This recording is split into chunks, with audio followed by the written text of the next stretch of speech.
Hello welcome to my YouTube channel. तो आज हम क्या कवर करने जा रहे हैं, हम फोर्थ क्लास के साइंस को कवर करेंगे। और बेसिकली हमारा मकसद यही है कि जो कॉम्पिटिटिव एग्ज़ाम्स आ रहे हैं, ईटा टेस्ट, पीटी, पीएसटी और बाकी जो हमारे टेस्ट होंगे उसके एमसीक्यू की हम तैयारी करें। तो अभी ये क्लास फोर्थ के बारे में है कि साइंस सब्जेक्ट को हमने लिया हुआ है। तो इस वीडियो में हम तकरीबन कितने चैप्टर्स कवर करेंगे, 5 चैप्टर्स कवर करेंगे। अभी पहले स्लाइड की तरफ आते हैं। So we have the first MCQs is living organisms are divided into dash major groups. Living organisms हमारे पास basically this is very clear, plants and animals है 2 ग्रुप्स में है। basically कंफ्यूज करने के लिए वो हमें ह्यूमंस की कैटेगरी भी वो कर लेंगे, but remember humans are social animals. So वो हम इस तरह इसको 2 ही कैटेगरीज में वो करेंगे। Animals are divide into dash groups on the basis of vertebral column. Vertebral column के बेसिस पे अगर हम डिवीजन की बात करें तो 2 ही है वर्टेब्रल कॉलम, कुछ के होते हैं कुछ के नहीं होते। बीच में कुछ थर्ड कैटेगरी नहीं है, हमारे पास यही 2 कैटेगरीज ही है। Plants are divide into dash groups on the basis of flower formation. तो फ्लावर फॉर्मेशन के बेस पे कितने उसमें डिवाइड है प्लांट्स, तो 2 ग्रुप्स में। ये ऑब्वियस सी बात है, कुछ में फ्लावर्स होंगे कुछ में नहीं होंगे। तो जिनमें फ्लावर्स होंगे उसको हम फ्लावरिंग प्लांट्स कहेंगे, जिनमें नहीं होंगे उनको हम नॉन फ्लावरिंग प्लांट्स कहेंगे। 5th नंबर MCQs को अगर देखा जाए, which of the following are flowering plants. तो फ्लावरिंग प्लांट्स में मस्टर्ड, सनफ्लावर, रोज़, कवावा, लेमन प्लांट भी एक फ्लावरिंग प्लांट है, लेकिन उसके साथ एग्जांपल में मॉसेस है। Mosses is not a flowering plant. Which of the following are non flowering plants. तो हमारे पास मॉसेस, फर्न्स, कनिफर्स, थाइन, जेनिफर, थूजा, सेगुफाम तमाम जो है वो नॉन फ्लावरिंग प्लांट्स है। बेसिकली जो प्लांट्स नॉर्दर्न एरियाज़ में होते हैं वो नॉन फ्लावरिंग ही होते हैं। 7 नंबर MCQ से there are dash important parts in flowering plants. तो 5 हिस्से होते हैं, नीचे डिस्क्रिप्शन में भी हमने दिया है कि फ्लावर है, लीफ है, फ्रूट है, stem and roots. The function of flower is formation of seed. Formation of seed में ये हेल्प करते हैं। Which of the following example of invertebrate. तो cockroach is example of invertebrate. 10th number है the number of various types of living things found at particular place is called biodiversity. Bio mean life, diversity mean variation, different types, different variants जो होते हैं living things की, तो वो इसमें आ जाते हैं। MCQ number 11, how many types of teeth. Teeth के कितने टाइप्स हैं, तो 4 हैं हमारे पास। इंसिजर्स है, कैनाइन है, प्रीमोलर और मोलर। फिगर में अगर देखा जाए तो क्लियर हमारे पास शो की गई है, जिसमें अगर देखा जाए तो बाइटिंग और कटिंग के लिए हमारे पास जो पहली टीथ होते हैं वो इंसिजर है। उसके बाद उसके इंसिजर के साथ जो है वो कैनाइन्स लाई करते हैं, जो पियर्सिंग और टेयरिंग फूड के लिए यूज़ होते हैं। इसके अलावा जो लास्ट में जो बड़े बड़े दांत हमारे होते हैं एंड में, मोलर और प्री मोलर, तो ये क्रशिंग के लिए यूज़ करते हैं, क्रश करते हैं, ग्राइंड करते हैं, टेयर अपार्ट करते हैं। तो ये इस फंक्शन के लिए यूज़ होते हैं।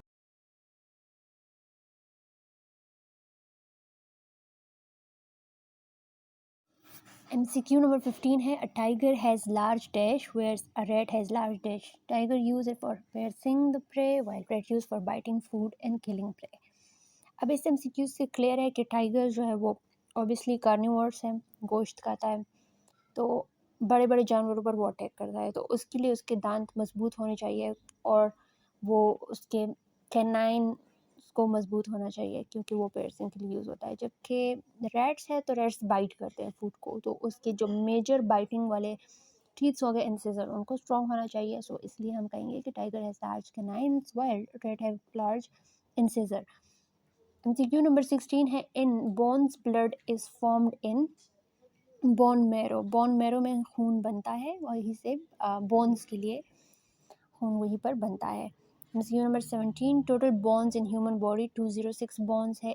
Total muscles in human body 600 muscles है। स्माइलिंग के लिए 14 मसल्स है। MCQ number 20, what is ecosystem. Ecosystem हमारे एनवायरमेंटल सिस्टम की बात की जा रही है कि वो क्या है, तो वो कलेक्शन है of biotic and abiotic components. Biotic living components भी है, नॉन लिविंग कंपोनेंट्स भी है, और मिलकर ये सारा हमारा एनवायरनमेंट बनाते हैं। MCQ number 21, which of the following are biotic components of ecosystem. तो बायोटिक से हमारा मतलब लिविंग, तो उसमें प्लांट्स, एनिमल्स और यही चीज़ें आ जाती है। जबकि एबायोटिक से मुराद हमारा नॉन लिविंग है, जिसमें ये सॉइल, टेम्परेचर, एयर, वाटर और ये तमाम चीज़ें आ जाती है, जिस तरह MCQ नंबर 22 में। MCQ नंबर 23 है, plants that prepare their own food are called producers. हमारे पास कैटेगरीज है। प्रोड्यूसर्स हमारे पास कुछ ऑर्गेनिजम्स होते हैं, कुछ कंज्यूमर्स है, सम आर डिकम्पोजर्स। हमारे पास प्लांट्स प्रोड्यूसर्स है because they prepare their own food इसके साथ हमारे पास MCQ नंबर 24 है, fungi and bacteria are examples of decomposers. जिस तरह प्रोड्यूसर्स होते हैं प्लांट्स जो बिल्कुल सिरे से फूड बनाते हैं, इस तरह भी होते हैं जो डेड रिमेन्स को डिकम्पोज करते हैं। Fungi and bacteria example of them. Producer सिर्फ प्लांट्स नहीं होते, एलजी भी इनमें आ जाते हैं, एक्वेटिक प्लांट्स भी उन्हीं कैटेगरीज में आ जाते हैं। MCQ नंबर 25 को अगर देखा जाए, which of the following is correct food chain. तो पहले हमारे पास क्या होता है, सन ऑब्वियसली, सूरज से हमारे पास प्रोड्यूसर्स जो प्लांट्स होते हैं या एक्वेटिक जो प्लांट्स होते हैं या एलजी, ये लोग खुराक बना लेते हैं। कंज्यूमर उनको कंज्यूम करते हैं, डिकम्पोजर अगेन बाकी जो चीज़ें होती हैं उनको डिकम्पोज कर देते हैं। तो ये तमाम उसमें आ जाते हैं। हमारे पास MCQ नंबर 26 में हर्बीवोर्स के एग्जांपल्स दी गए हैं, वही एनिमल्स जो प्लांट्स को यूज़ करते हैं एज अ खुराक। सो इनके एग्जांपल्स में है गॉट, रैबिट, काउ, कैटरपिलर। जबकि 27 नंबर MCQ में कार्निवोर्स की बात की जा रही है, गोश्तखोर जो होते हैं, लायन, टाइगर, शार्क। ओमनिवोर्स के एग्जांपल में जो दोनों मतलब खुराक में प्लांट्स भी लेते हैं और गोश्त भी करते हैं, तो उनमें ह्यूमन, क्रॉस, रैट्स और ये तमाम चीज़ें शामिल है। नेक्स्ट MCQ नंबर 29 में है कि सबसे बड़ा डिज़र्ट कहाँ पे है। तो साउथ अफ्रीका में है, सहारा डिज़र्ट कहते हैं। पाकिस्तान में हमारे पास 3 डिज़र्ट है। MCQ नंबर 30, 31 और 32 में हम उनकी बात करेंगे। हमारे पास बक्कर और मियाँ वाली की साइड पे जो है थल है, जबकि सौदर्न पंजाब में चुलिस्तान है, सिंध में हमारे पास तर है। MCQ नंबर 33 को देखें, interaction between prey and predator, उसको हम प्रेडेशन कहते हैं। हमारे पास वर्ल्ड अर्थ डे कब सेलिब्रेट होता है, 22 अप्रैल ईच ईयर। पाकिस्तान में प्लांटेशन डे कब सेलिब्रेट होगा, तो अगस्त में पूरा वीक सेलिब्रेट होता है। MCQ number 36, fever is not a disease but it's a symptom of disease. So fever जो है वो बेसिकली हमारे पास सिम्टम है, कोई दूसरी डिजीज़ होगी तब हमारे पास ये चीज़ शुरू होगी। MCQ number 37, cough is the instant response of our body for soreness and scratchiness of throat. So हमारे पास अगर स्क्रैच होगा, हमारा थ्रॉट रीजन सोर होगा, तो we have an instant response, our body will show response in the form of cough. MCQ number 38, flu is a disease as well as a symptom of a disease. Flu जो है हमारे पास बहुत सारे disease जो major disease होते हैं उनका के सिम्टम्स के तौर पर होता है, but as a separate disease भी यही होता है। MCQ number 35, which of the following are contagious diseases. तो कॉन्टेजियस डिजीजेज आर दोज जो स्प्रेड होती है। तो एग्जांपल्स में क्या है, कोविड-19 तो है हमारे पास, कोविड-19 है, पोलियो भी है, टीबी, हेपेटाइटिस, फ्लू, ये तमाम कॉन्टेजियस है। Which of the following are viral diseases. So viral हमारे पास फ्लू तो है, पोलियो भी है and hepatitis, all of them are viral diseases as well. MCQ number 41, world water day कब सेलिब्रेट होगा, तो 22 मार्च को ग्लोबल वाटर डे या वो होता है। तो इस दिन पे लोगों को बताया जाता है how much water is important for us and how much it is on like scarce हो रहा है, जितना कम होता जा रहा है। MCQ नंबर 42, ह्यूमन बॉडी में 60% वाटर होता है। और अगर MCQ number 43, water is made drinkable. Drinkable कैसे बनाया जाता है, वाटर तमाम जो है वो ड्रिंकेबल नहीं है। तो अगर कोई गंदा पानी है, कॉन्टेमिनेटेड है, तो we can boil it and filter, उससे हमारे पास ये ड्रिंकेबल बन जाता है। Global hand washing day is on 15th October. MCQ number 45, objects are classified on the basis of their what properties. तो फिजिकल प्रॉपर्टीज़ के जैसे हम जानते हैं, क्योंकि केमिकल प्रॉपर्टीज़ में डिफ्रेंशिएट करते हैं, बट हम बेसिकली इसकी डेंसिटी को देखते हैं, इसके अपीयरेंस को देखते हैं, इसके कलर को देखते हैं, इन चीज़ों के बेस पे हम उसको क्लासीफाई करते हैं। MCQ number 46, floating and sinking of object depends on its density. Density जितना मास पर यूनिट वॉल्यूम होगा उसके बेस पे ये या फ्लोट करेगी या सिंक करेगी। सो अगर कोई ऑब्जेक्ट जो है वो लेस डेंस है तो वो फ्लोट करेगा, ज़्यादा डेंस है तो वो सिंक करेगा। MCQ नंबर 48 में कलर्स ऑफ मेटल्स क्या है। So gold have yellow colour, copper has reddish, silver का कलर वाइट है, thin and nickel have light pink colour, zinc, chromium and aluminium have grey colour. MCQ number 49 में है the biggest source of energy is sun. MCQ number 50 में है कि जब light किसी object से पास नहीं होगी तो क्या होगा, शेडो फॉर्म होगा। ऑब्जेक्ट से अगर लाइट पास होती है तो कुछ नहीं फॉर्म होगा, दिस विल सिंपल ऑब्जर्व हो जाएगा या कुछ और हो जाएगा, but if it is not passing through it then a shadow will be formed.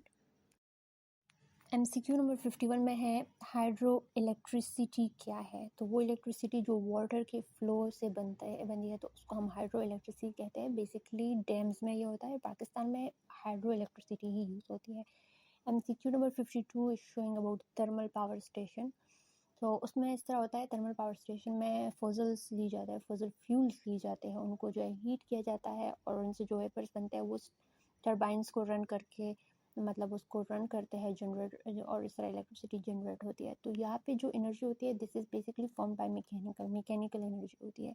MCQ number 53, wind turbines uses generators to produce electricity. MCQ 54 में है कि नेचुरल सोर्स ऑफ लाइट जो है कौन से है, तो सन है, स्टार्स है, लाइटनिंग है। Remember moon is not a natural source of light. वो मतलब बेसिकली तो नेचुरल है, we have it is a lightning body but it is a non luminous body. जबकि artificial sources candle, oil lamp, torch और electric bulb है। MCQ number 55 में है when light strikes a shiny and smooth surface, तो क्या होगा?